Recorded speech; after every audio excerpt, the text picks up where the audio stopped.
Salut, c'est Marco de Tough for Phone. On se retrouve aujourd'hui pour la vidéo de présentation, de prise en main du HTC U Ultra. C'est le dernier né du constructeur taïwanais. Ça fait partie des deux derniers modèles qui ont été annoncés. On est en février 2017 lorsque je fais cette vidéo. Ce téléphone a été annoncé donc à l'occasion du MWC. Il a été officialisé à Barcelone.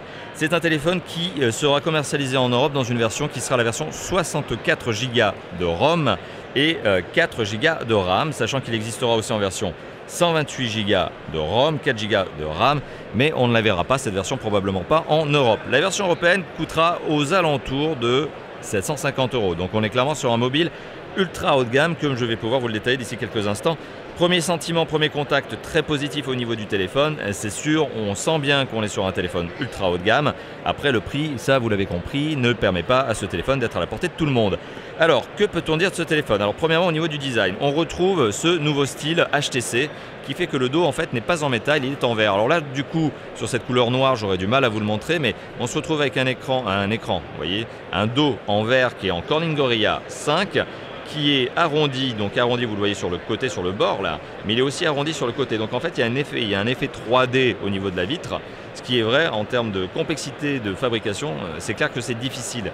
Donc voilà, on sent qu'HTC a une maîtrise du processus industriel, ça c'est une bonne chose. Ça rajoute au design. Il faut dire que le téléphone a un design qui est vraiment très sympathique. Il a par contre aussi des dimensions qui sont très généreuses. On est sur un écran qui fait 5,7 pouces, donc forcément ici le téléphone a des dimensions qui sont, on va dire, assez conséquentes. On est sur un téléphone qui fait 16,2 cm de long, qui fait presque 8 cm de large et qui fait pour le coup 8 mm d'épaisseur. Donc on est sur un téléphone qui reste fin malgré tout.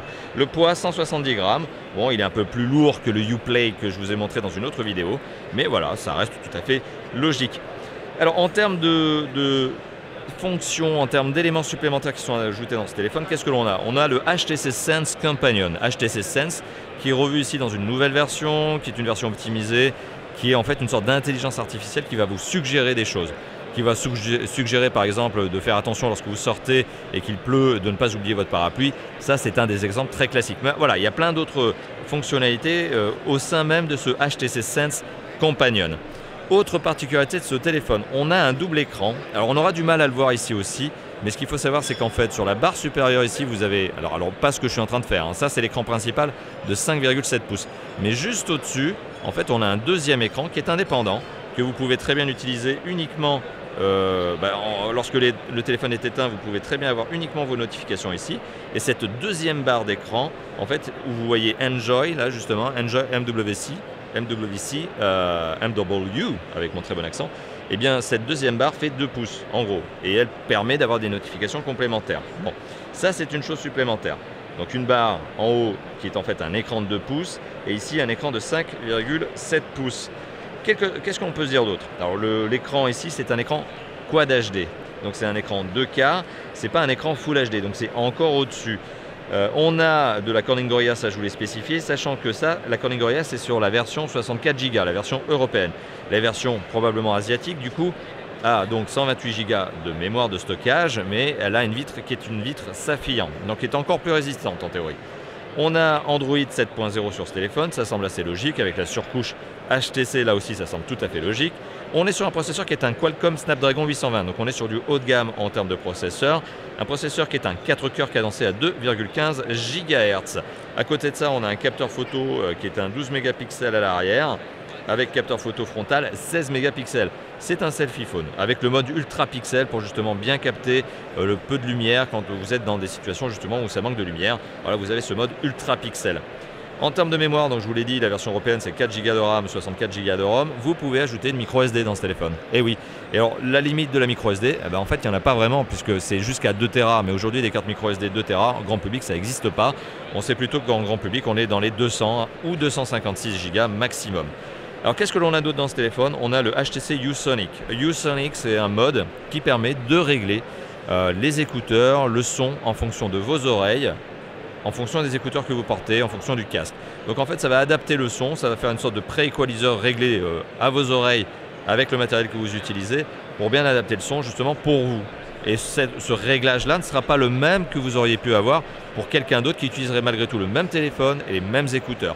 Donc c'est une sorte de mode sur mesure du son que j'attends vraiment de pouvoir tester en conditions réelles parce que je suis très étonné justement de cette capacité qu'aurait le téléphone à pouvoir moduler le son en fonction de qui vous êtes, en fonction de vos propres oreilles. soit. Mais on en reparlera peut-être lors d'un possible test de ce téléphone.